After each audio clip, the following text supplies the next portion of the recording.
Okay, thank you, Chairman. We're now live streaming. I'll hand the meeting to yourself. Thank you. Thank you, Teresa, and good morning, everyone on this call. Welcome to our December meeting of the Anglia Revenues Partnership Joint Committee. We have a fairly decent agenda today with some interesting items, which I think people will find I hope, innovative and exciting. So the first item on our agenda is item 1, which is the minutes of the previous meeting. Do we have any comments or observations, or are we content that those meetings are signed, albeit electronically? Yes, Teresa? Chairman, I can see that Councillor French would like to speak. Thank you very much. Thank you, Chairman. Just for clarification, Councillor Kay French is not Mrs., she's a Miss. If you could just correct that for your future. Thank you for that, Janet. That's very kind. Thank you. So with that one adjustment, are we content that the minutes are accurate? And if you could indicate, please, so Julie or Teresa can see what's going on. Seems to be an agreement there, which is good news. Thank you, Chairman. Item 2 is apologies. Do we have any apologies for this meeting? Chairman, I have apologies, not from members, but I have a couple from officers. Peter Catchpole has sent his apologies, and Sam Anthony is present as his substitute. I've also had apologies from Rachel Mann, stating that Greg Stevenson would be in attendance as her sub. Oh, and he's just arrived. Right. He's just appeared in the bottom right-hand corner of my screen. Welcome, Greg. That's it then, Julie, on apologies. Excellent news. Thank you. I've not been made aware that there are any items of urgent business that we need to address, so we can move on from that. Are there any declarations of interest which members wish to raise? I can't see any hands raised there. In which case, can we move to item 5, which is on page 7 of the agenda, performance and service update standing item. I believe that's myself. I think it could well be. Yeah, good, thank you. Good morning, everybody, and thank you, Chair. Just like to go through and just raise a few areas on the performance report that you had received over the last few weeks. And as you will see, all of the partners' council tax collection has unfortunately gone down. We know why, and over the COVID time has really affected the collection. On fraud, it's worth pointing out with fraud, there's now been £1.5 million worth of identified fraud and compliance. That 1.5 million there, the vast majority of that is single person discount. On business rates, all are achieving the revised targets with all the, again, the COVID effect, with the exception of East Suffolk, who were 1.7 million down. That's where it is on the report you've got there. Pleased to say that the gap is closing on there, and it's around about £500,000 at the moment. Council tax, so all of the collections, like I said, is the SPD is the big piece for the fraud. Fenland, there are refunds outstanding, and that's for the NH Trusts, as we've had over the last number of years. Statutory reminders for council tax started in October, and the court is in session from December, so we're expecting to get the recovery underway, underway very shortly. The COVID grants for NDR, the fraud team were involved in checking with due diligence for the COVID-19 grants. and the enforcement team, as you can see, the numbers for the recovery through the enforcement team is quite down compared to last year. Suspended visits because of COVID began on the 23rd of March and ended on the 24th of August. And then beyond that, there's the protocols with the use of PPE, and the enforcement team, as well as the visiting team, is now out in the field. Systems and digital, amongst all of that not so good news, we have had a move to much more digital working, and the website of the ARP is still increasing its traffic by up to 60% year on year. And finally, a really good piece of information for you all is a successful implementation for the visiting officers for new builds on the total mobiles, the new Capita product updated, so they're going out in the field with the iPads. So that's really the highlights, and unfortunately the lowlights, the highlights of the report there. And if anyone's got any questions, by all means, I'll try and answer them or pass them on to my colleagues. Stuart, thank you very much indeed for that. Comprehensive but concise, which is good news. Are there any comments that colleagues wish to raise? I'm just glancing around my screen to see who may raise a hand. Councillor French. Thank you. Looking at the fraud and compliance, I mean, it's quite concerning the amount of fraud that is going on. How is this notified to you to investigate?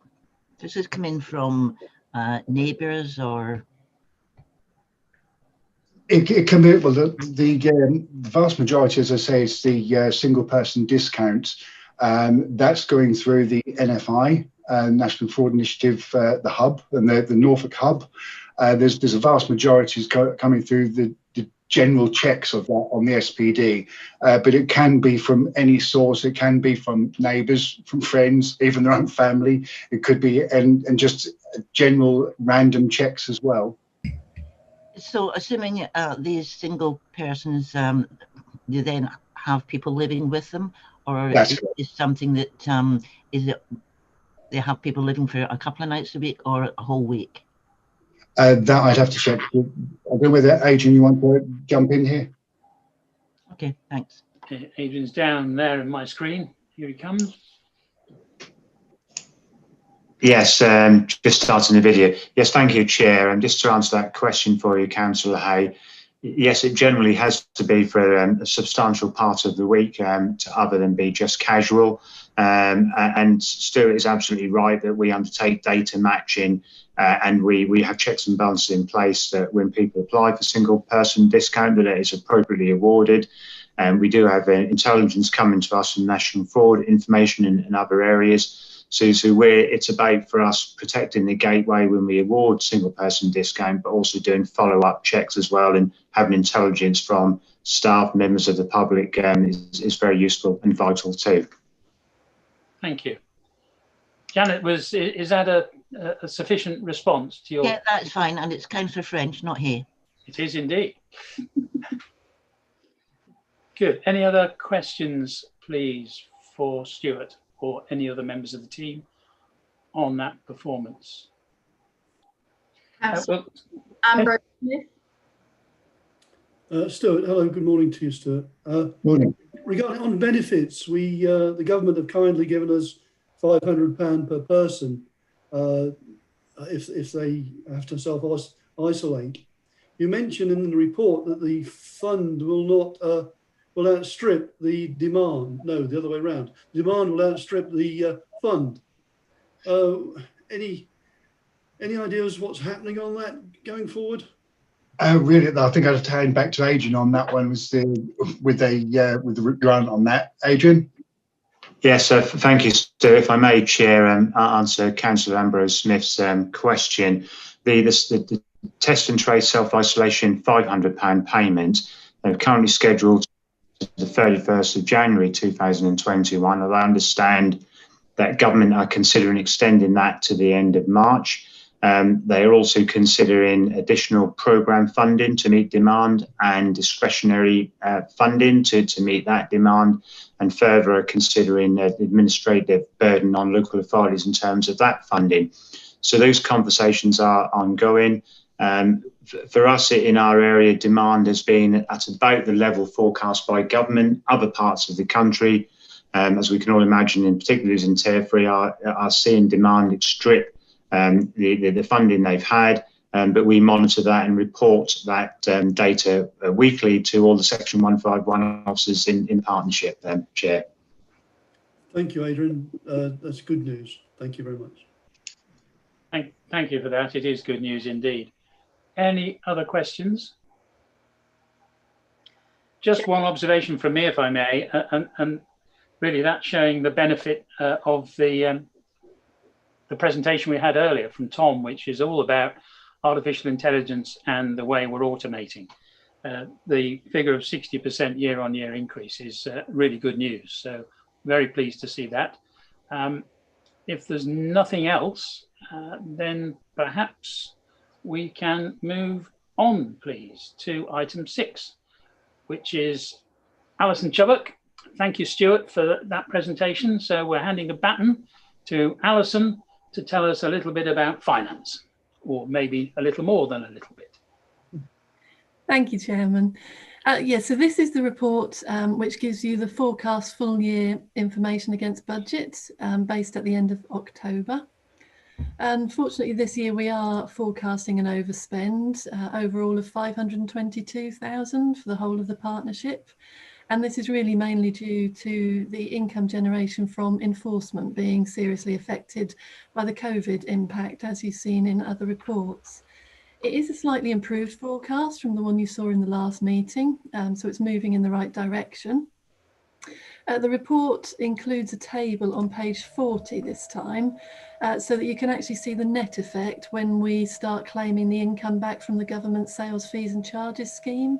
So actually, although the overspend is quite significant, the majority of that will be compensated from the grant. And the appendix on pages 42 and 43 gives a bit more detail on the main variances, and I'm happy to answer any questions you might have on it. Thank you, Alison. Any questions for Alison, please? There don't seem to be any at all, which is, I think, testament to your report, actually, Alison. Thank you very much indeed. So, are we noting that, or are we doing anything else? Chairman, I think Councillor David Ambrose Smith wanted to come in. Did he? I do apologise, David. No, I didn't see you. I was trying to put my blue hand up, but this hand up went up instead. But it was just to reiterate what you said, Chair, regarding the report is so good. In the variance notes, gives you so much detail, and thank you for that. The questions are asked and answered at the same time. It shows a sign of a good report. Thank you very much. It does indeed. I quite agree with you. So we need to note that report, which takes us on to the second half of the Alison Chubbuck show, which is agenda item 7,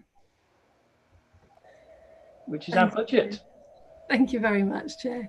And thank you, Councillor Ambrose Smith, for your other comments. So this one is the report for the proposed budget for the whole of the ARP for next financial year. It also includes indicative future years allocations and shows the partner's share of all of the costs. The good news on this one is the budget for next year is actually 151,000 lower overall than the current year, which is great news, mainly due to additional enforcement income, which is starting this year for parking enforcement, which is shown in paragraph 1.5. Future budgets from 2022-23 include another efficiency target to be achieved of 220,000. So that's an extra target built in. As we show in the report, the spending review announced a public sector pay freeze just a couple of days before this report was submitted. The budget doesn't include any reduction from that potential change, but a lot of the partners are on a local pay scheme. So actually, although there's been a national freeze, that won't be reflected in every single partner's. So it is possible that there might be a saving of around £40,000 from that pay freeze as all of the local partners make their own decisions over the coming months. So potentially the next year will show a small variance against this as a result of that pay freeze if it comes through. And again, just to mention, in the report, it does say that the budgets are set on services continuing as normal, if we know what normal is anymore. But the enforcement income continues to be a risk into next year. It's doing great considering everything that's going on at the moment, but it is still a risk. But otherwise, it's a budget based on the services as we expect them to continue. And again, I'm happy to take any questions. Thank you, Alison. Are there any questions on the budget?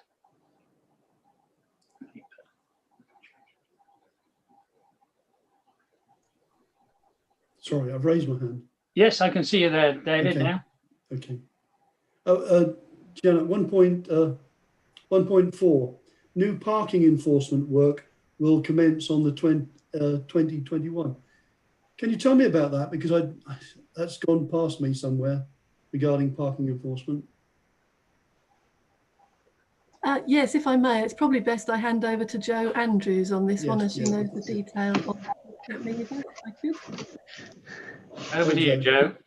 Thank you. Yes, sort of fairly imminently, sort of currently, we are going to be taking on the enforcement work for parking fines for East and West Suffolk. They've taken on their own parking fine work. So we are going to be doing the enforcement work for that. And that operates exactly the same way as we do for council tax, business rates, same fee structure, same compliance period and visits. So we're expecting increased fee collection from those extra cases that we are going to receive. So if I may, Chair, Jo, those councils, they've actually done some, as authorities, they've actually done something to do that. They've invested quite a bit of money in this. I think they've, yeah, they've, I think it's what's called decriminalised parking. Yes, so yeah.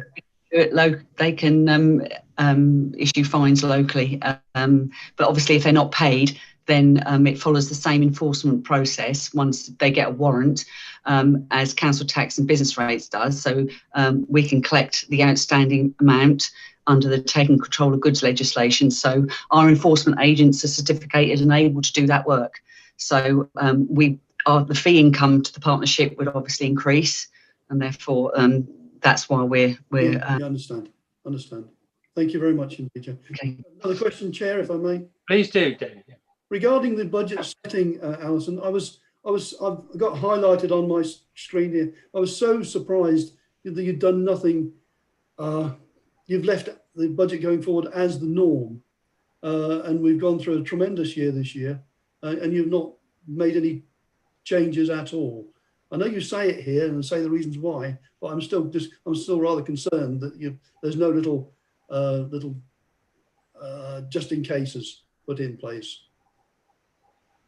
Does that make sense? Yes, that makes sense. Does it? Yes, finance people don't like the just in cases, do they? But you are absolutely right. It is going to be difficult knowing what the budgets need to be next year. But we've used this year as a basis, and actually the ARP's performance, as you've seen, they've continued to deliver all of those services in the same way that they've needed to. So we're fairly confident that going forward into next year, this should be okay. It's really the enforcement service that is the most unsure. Okay, thank you very much indeed. Thank you, Chair. Thank you, Alison. Thank you, David. And I think that's absolutely right. Again, having seen the way ARP has managed to deliver the service this year of all years, and with the increased automation, I think Alison's assessment that things are only going to improve from where we are rather than stay static is probably a good move. Any other questions looking around? Councillor French. Thank you. Thank you, Chairman. Yes, I'm very interested to hear about your parking enforcement.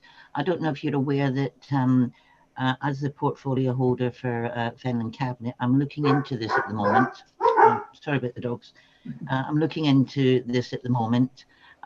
We've had a meeting with consultants a couple of weeks ago and hope to have a draft report ready before Christmas. And one of the things that we were obviously discussing and concerned about, how do we actually collect fines that are not paid? So it's interested to see, now I've got a phone going, interested to see how you actually, how we can actually work with you.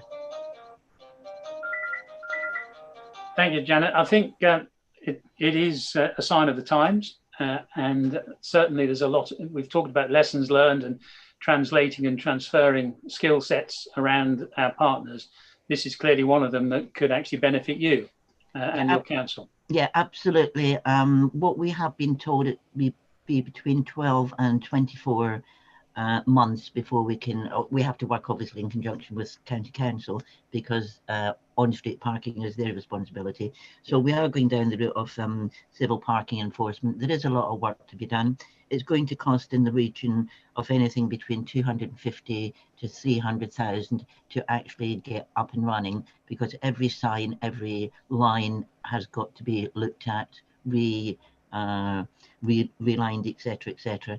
And I understand when we started looking at this in May 2019, we had to stop because we couldn't find the money. I've managed to find the money for it, which is great news for us. So it's just a matter, it is going to take time. Unfortunately, with the situation we're in at the moment, the police don't have the time or resources, and certainly in Fenland, they're parking like absolute idiots. The dangerous parking is, you know, is beyond a joke, but I'm quite sure it's everywhere. But the public now are crying out for this, and we've got the support of the police because the police don't want to do it. So I don't expect we'll make any money. I think it will be enforcement, and you know, I'm grateful and very pleased to hear this is something that we could use you for rather than go through County Council. It does seem like a very good idea, and I'm sure that Joe will be able to share with you any of the background information to enable you to put your business case forward. Do you want me? Yeah. Suffolk County Council, you're right, that it's their responsibility. They've delegated that responsibility to both East, West Suffolk and Ipswich. So they have obviously their own in-house teams that issue the tickets and manage that side of it. It's when it comes to when the customer doesn't pay and it comes to the enforcement, once you've got your warrant from County Court, then that's where we can take over and provide that service. Because after all, we are in effect Fenland's in-house enforcement team. So we're there and able to do that work for you when the need arises. Yeah, thanks for that, Joe. And I think, Sam, that's music. I can see Sam smiling. That's good news. David, you have another question. I took my hand down again because I thought I'd take it offline with Janet to find out where she actually got her money from. Because where she can get £250,000 from to set this up, I would like to know. I can tell you that quite easily. Okay, take it offline. We'll take it offline. I thought she was going to give it to all of us, though, David. As a good partner, you would thought she would do, wouldn't you? You would, wouldn't you? Yes. Yes. I'll put it in the chat. Thank you. Thank you for that. I don't see any other questions. Paul Corney has his hand up. Has he? Oh, right. I beg your pardon, Paul. That's okay, Phil. Yes, I was just going to suggest that Sam might want to speak to the other OIB members at East and West Suffolk just to understand exactly what process they followed, and that might help around sort of understanding whether it's exactly a match to what they did and otherwise a good process to follow for them. Joe, would you like to, Sam rather, do you want to come back on that?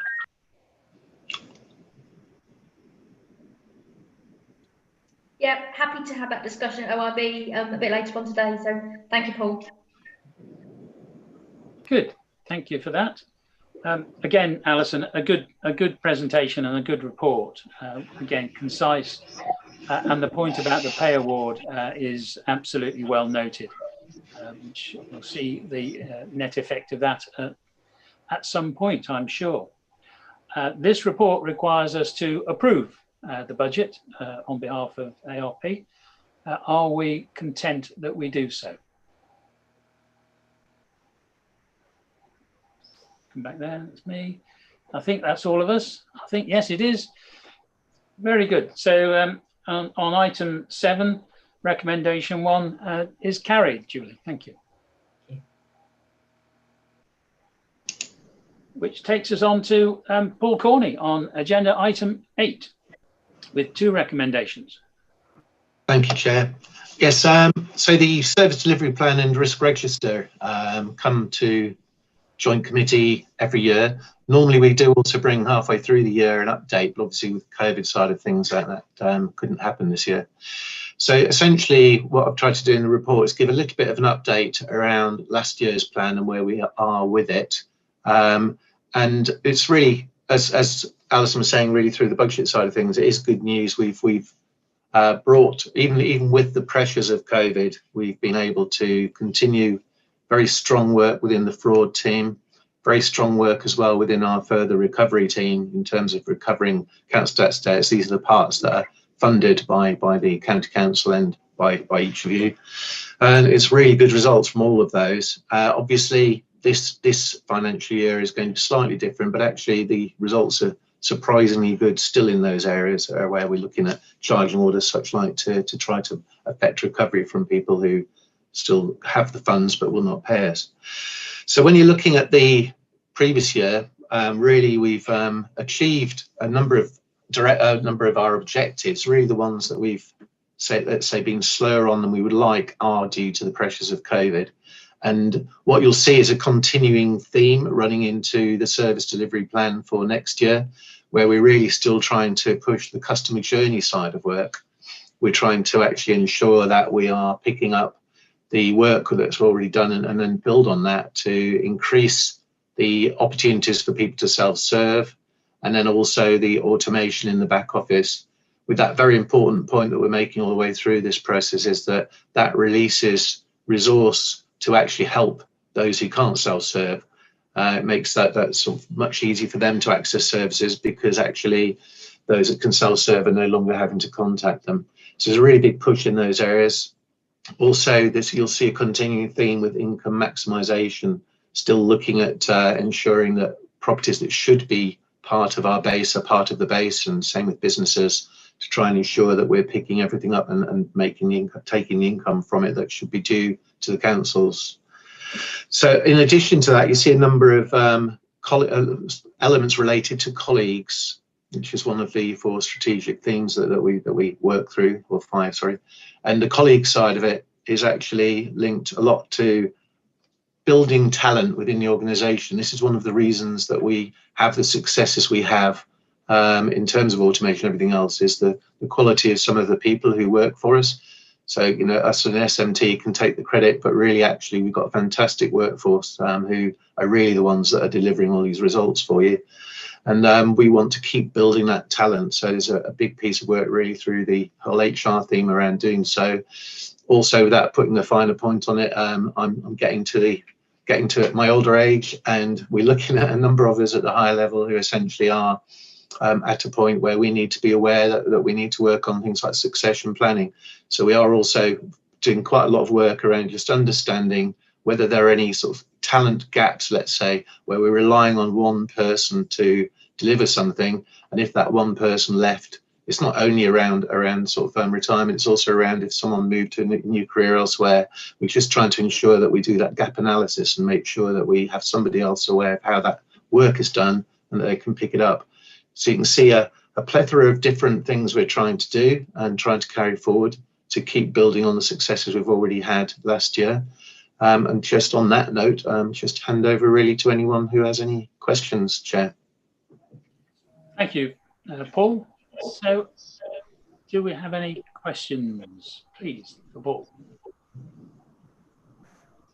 I can see no hands up, Chairman. Neither can I. I think your last point, Paul, about succession planning and gap analysis is absolutely appropriate. We've seen how changes in the way that you are fulfilling the business model are driving you in a slightly different direction from that which existed when you started up. And clearly that does demand different skill sets as well, and different types of personnel. So I think looking forward, there's no doubt that in order to achieve the budget targets that are being set and the demands that obviously all the partners are going to be placing on the partnership, you have to do just that, and now's the time to do it on the back of a very, very good performance in the most trying of times. So well done everybody, and from us as your member councils, thank you very much for making our job a lot easier. You've already pointed out that many councils around the country are in slightly different circumstances and positions, but you've actually helped to keep us going in a very positive direction. So thank you. Any other comments, observations from members? No, Chairman. I don't think there are there? So on your report, again, there are 2 recommendations. So we have a revised service delivery plan and the risk register. Are there any questions on the risk register? No. No, Chairman. No, good. No, that's fine. The risk register was pretty straightforward, I thought, with a couple of reds which are fairly obvious in the circumstances. So on that basis, we have 2 recommendations before us. Are we content, and can we take those en bloc? Please indicate if you desire to do so. I think that's unanimous again. Just Councillor French. Oh, I beg your pardon. Janet, are you content that we take the 2 recommendations? She's nodding her head, Julie, so we're all right. Thank you. That's unanimous, Chairman. That's definitely unanimous, isn't it? That's good news. Which takes us on to Adrian Mills then. Thank you, Paul, on the Strategic Manager Billing and Benefits, telling us about welfare reform. And this follows on from last meeting, doesn't it? Yes, thank you, Chair. It does. And as is customary with this report, given it's a standard update for joint committee when we meet, the report has been published prior to the meeting. I shan't go over every item in here. The custom is for me to highlight matters that have altered. There's two of that, and 2 matters I'll update you on following the government spending review. Thanks. So if I may bring thank you. If I may bring members' attention to paragraph 2.2.3, universal credit, new matter arising. Members have asked previously and taken interest in the DWP's contract with Citizens Advice to provide the help to claim universal credit service for the current year. Now, DWP had undertook to do a review of that and to publish a report and as an appraisal options for the forthcoming new year, 2021 and 2022. That hasn't been forthcoming, frustratingly. And at national meetings with DWP and the LA community I'm involved in with LGA, we have pressed DWP hard on this, but has been no news coming at all. So sorry to say that we've got nothing tangible to share with members. When we do hear more, we will share that through to OIB directors and in turn through to yourselves. If I may just point out, the DWP had stopped the Harrogate managed migration pilot. This is where universal credit customers are lifted from housing benefit and a managed program into universal credit. That has stopped, and because of COVID, that had intended to report summer of this year with the intention of starting rollout from October of this year. So that has been pulled currently. There's no plan or program from DWP. That's we're being made aware of. And what we're seeing essentially is cases being accelerated from housing benefit to universal credit, where they have a tangible change of circumstances, primarily where people are made redundant. That forces people into claiming universal credit. So we're seeing more of that happening. When people so-called naturally migrate to universal credit, they do not have transitional protection that applies in a managed case. So there is a risk there that people could be worse off at the point of transfer to universal credit. That's the purpose of transitional protection, to help people at that point of transfer. And it's interesting, I noted that only last week the welfare minister said in a parliamentary debate that they advise people to be cautious about transferring to universal credit where they may have an option. And that can apply. It doesn't where people lose their job, unfortunately, but in other circumstances, people have an option, because once they migrate or go into universal credit, they can't come back out into legacy benefits like housing benefit and income support, for example. It's all paid as one benefit. Just a quick update on universal credit on the spending review. Members will be aware that government had, as part of the COVID response, increased universal credit rates by £20 per week. The spending review didn't say if that would continue into the forthcoming financial year. The Secretary of State for DWP has said that government will review that in time for April 21. So we wait to see if government will increase rates as a temporary measure to help people with all the issues related to COVID. Secondly, the other matter arises in paragraph 2.3, discretionary housing payment. Just to bring to your attention that this year, it was said before, I think that DWP did increase the discretionary housing payment pot that every local authority receives due to beneficial increase in the local housing allowance rates. So that has been helpful. We strive as every year to spend that grant to help people to remain in their home, or to move to an affordable, sustainable rental property, and work closely with all the housing option teams throughout the partnership to deliver those aims and goals of helping where we can to clear arrears and to make them work ready with a sustainable accommodation. If I may, Chair, just within paragraph 2.4, in paragraph 3, welfare benefit uprating, at the time of the report, there hadn't been information from government about the percentage increase in DWP pensions and benefits for April 2021. But within the spending review papers, members will be interested to hear that state pensions will increase by the triple lock, 2.5%. This is where pensioner allowances will increase by either the minimum of 2.5%, the average in earnings in the private sector, or CPI, whichever is the higher. And the higher figure was 2.5% as of September this year. So that would be the increase in state pensions for next year. And similarly, working age benefits will increase by CPI, which is noted to be 0.5% as of September this year, Chair. So I think that concludes the updates for me, but I'm very happy to take any questions or any other matters. Thank you for that, Adrian.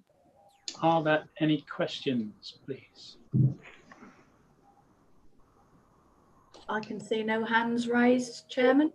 No, I can't either. And we heard about citizens' advice, which was quite interesting before. So the only items I'd highlighted were those two paragraphs in particular, Adrian, that you identified: universal credit, new matters, and discretionary housing, new matters. So on that basis, this is a report which is to be noted. If there are no comments and observations on that, then I think we can do just that. Noted, Adrian. Thank you very much indeed. Thank you, Chair. So that brings us on to forthcoming issues, item 10. Do we have any items for the next meeting, which will not be standing items? Councillor David Ambrose-Smith has got his hand raised. David, please. Can we discuss, probably the officers discuss, why the members have only just found out about the Breckland taking over the HR services in total and bringing them in-house, away from ARP? Could we have some information on that going forward? I think we can. And on the principle, and on the principle of that being done, without members knowing about it. Paul, can we plug that into next time, please? Yes, Chair. I wonder, because the arrangement is actually between Breckland and West Suffolk specifically, and because it also obviously impacts on East Cambridgeshire because the way that the operation works between them, whether that should be something that we pick up with yourselves as opposed to bringing it to joint committee, but I'm open to either suggestion. David, it was your request. Yes, I think the officers should look at it and just, dare I say, respect our position as a joint committee in supposedly overseeing everything. I would like to think that we actually had some say about this important part, or any important part. Okay, thank you for that. Yes, please, Paul, then, if you could. I don't think we're suggesting that this is a problem in itself. It's really a bit about methodology, I think. Yes. Okay. Does anybody else have anything they wish to raise at this stage? That is, because I'm sure in the intervening months we might find something leaps out of the woodwork at us, in which case we'll put a request through Julie probably, or any other officer that might wish to do so. Thank you for that then. So the next item on my agenda is item 11, which is the next meeting, and Julie has probably got some news for us. Thank you, Chairman. Yes, I've looked at the calendars and I can see that the 9th of March is free. And I've had responses already from all members to say that date is okay for them. I've just got to check with officers such as Alison, Adrian, Stuart. So as soon as I hear from them, I will send an email round to say whether this date is suitable for everybody or not. Thank you very much indeed. Thank you once again, everyone. And it's of course that season when we don't have mince pies to share, but I'm sure we'll all enjoy our own together with a glass of something or two. So I'd like to take this opportunity of wishing everyone a very happy Christmas. And in the circumstances in which we find ourselves, let's make the most of it, shall we? Let's be positive, because next year is going to be different. Same to you, Chair. Very good way. Thank you, Phil. Happy Christmas.